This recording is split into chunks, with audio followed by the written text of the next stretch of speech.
أعوذ بالله السميع العليم من الشيطان الرجيم. بسم الله الرحمن الرحيم.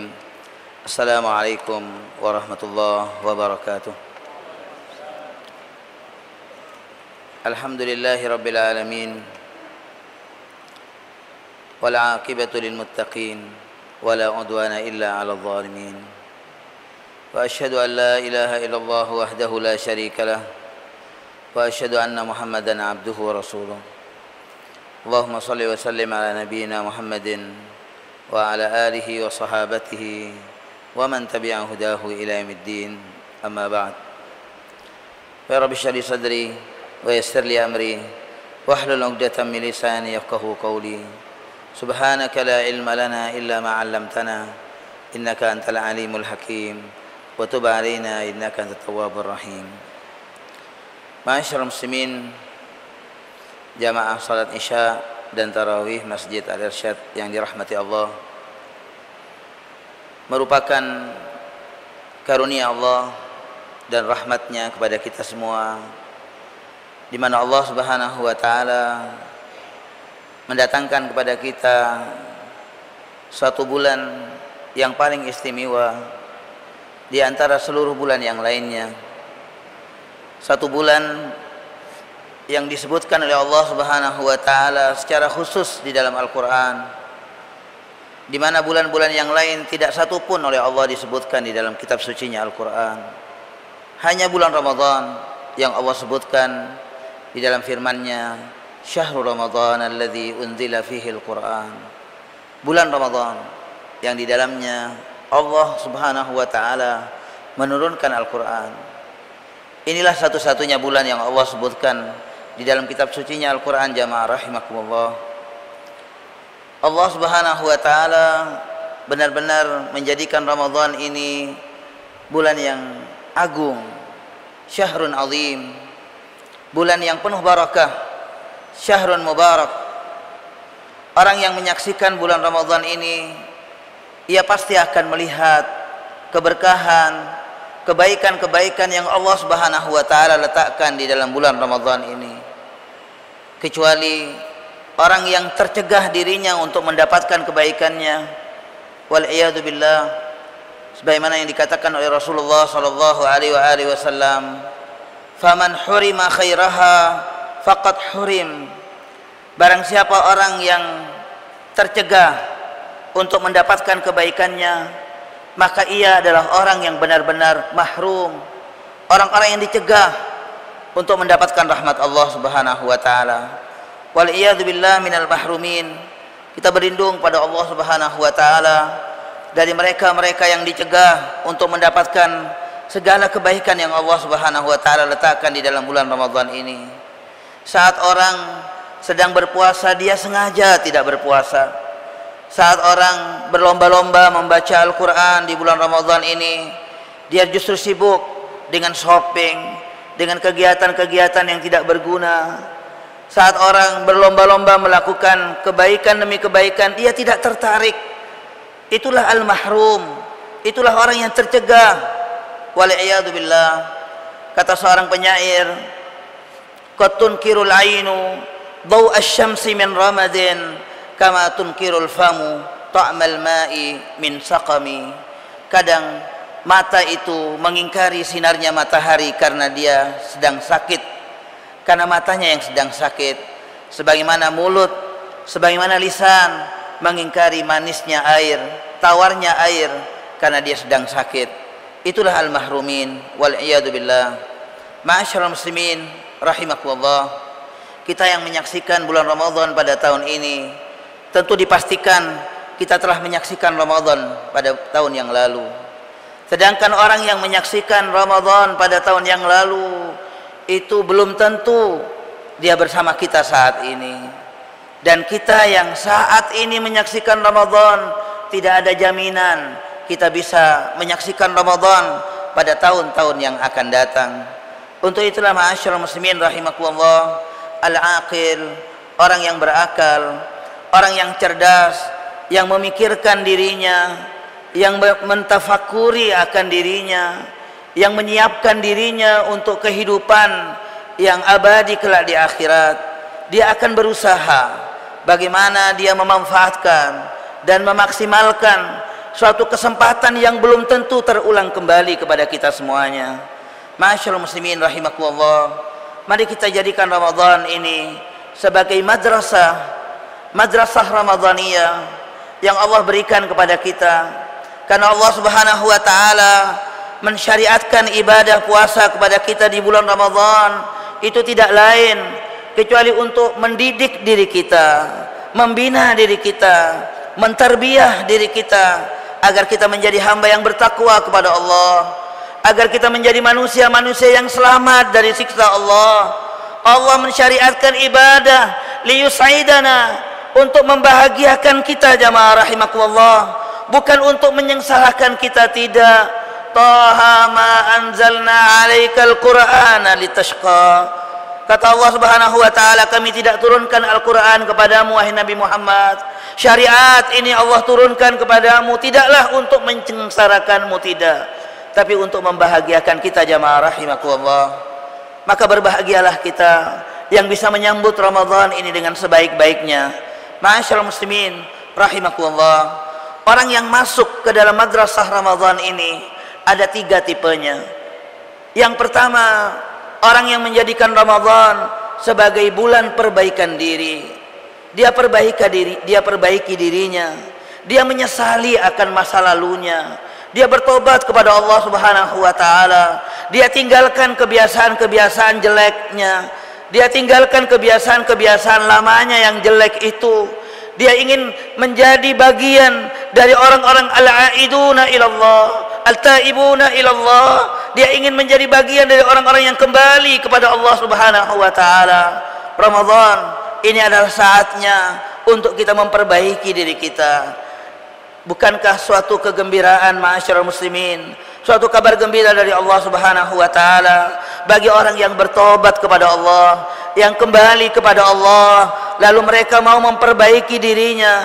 Illa man taba wa amana wa aslaha faulaika yubaddilullahu sayyiatihim hasanat. Allah Subhanahu wa taala berjanji kepada orang yang mau memperbaiki dirinya, dia bertobat kepada Allah Subhanahu wa taala, dia beriman, dia melakukan amal-amal saleh, maka kata Allah, mereka itu akan dirubah oleh Allah. Allah akan menghapus kejelekan-kejelekannya, dan Allah akan menggantikan kejelekan-kejelekan mereka dengan hasanat, dengan kebaikan-kebaikan. Subhanallah, ini adalah karunia Allah Subhanahu wa taala yang agung. Ma'asyiral muslimin rahimakumullah, ini tipe orang yang pertama.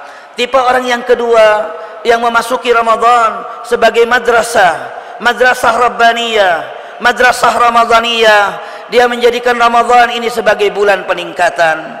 Dia tingkatkan amal solehnya.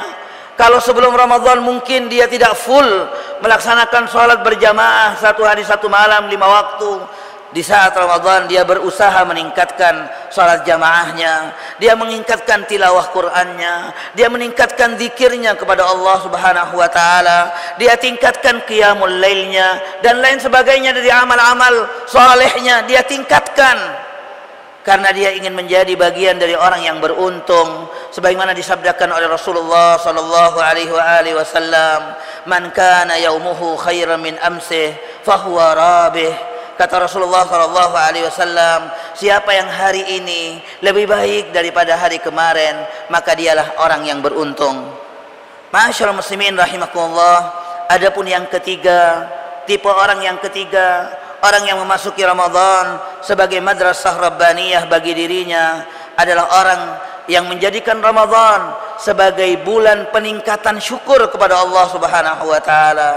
Orang ini dia sudah benar-benar maksimal ibadahnya kepada Allah Subhanahu wa taala di bulan-bulan sebelum Ramadan, tapi tatkala masuk ke dalam bulan Ramadan dia lebih memaksimalkan lagi, dan dia melakukannya dalam rangka syukurnya kepada Allah. Dia lipat gandakan syukurnya kepada Allah Subhanahu wa taala dengan melipat gandakan amaliyahnya, taqarrubnya, ibadahnya kepada Allah Subhanahu wa taala. Tahukah ma'asyiral muslimin, siapakah orang yang ketiga ini?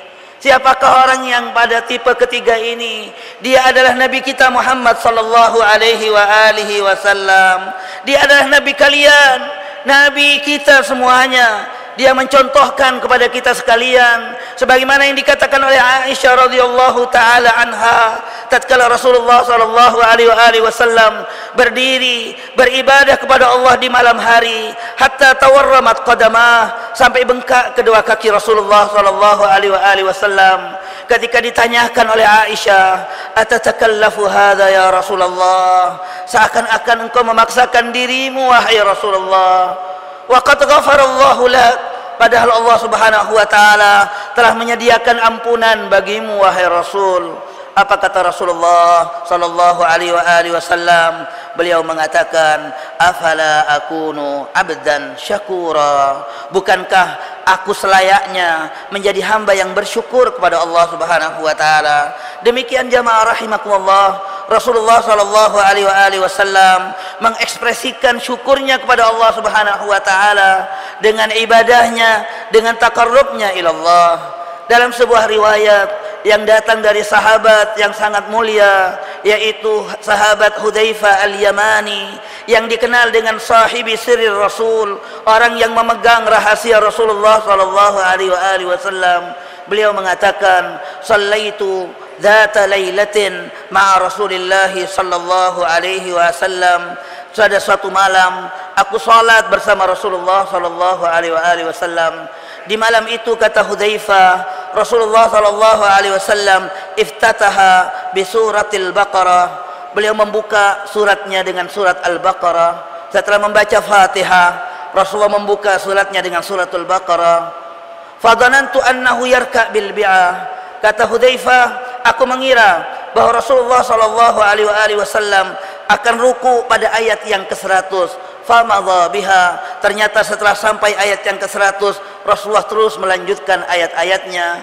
Fadhanantu annahu yarka' biha.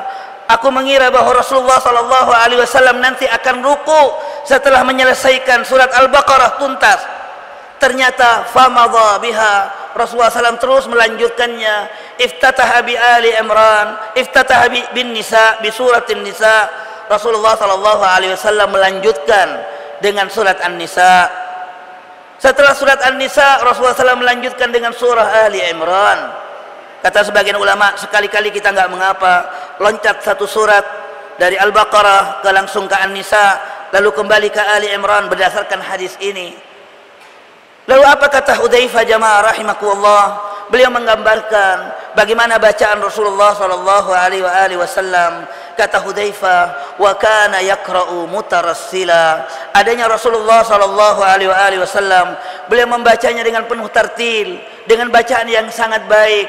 Kullama marra bi ayati tasbihin sabbah.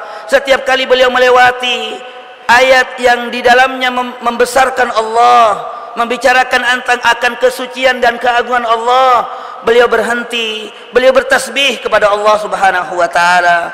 Wa idza marra bi ayati su'alin sa'al. Ketika Rasulullah melewati ayat yang isinya permohonan kepada Allah, memohon kepada Allah Subhanahu wa taala, beliau berhenti memohon akan rahmat Allah Subhanahu wa taala.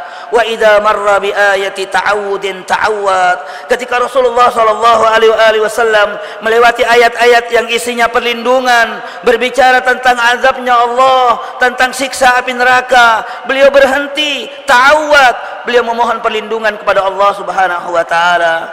Kemudian kata Hudzaifah, Rasulullah SAW ruku'an tawilan, dengan ruku' yang lama, nahwan min qiyamihi. Coba kita bayangkan, rukuknya Rasulullah sallallahu alaihi wasallam itu sama dengan berdirinya. Subhanallah, betapa lamanya salatnya Rasulullah sallallahu alaihi wasallam.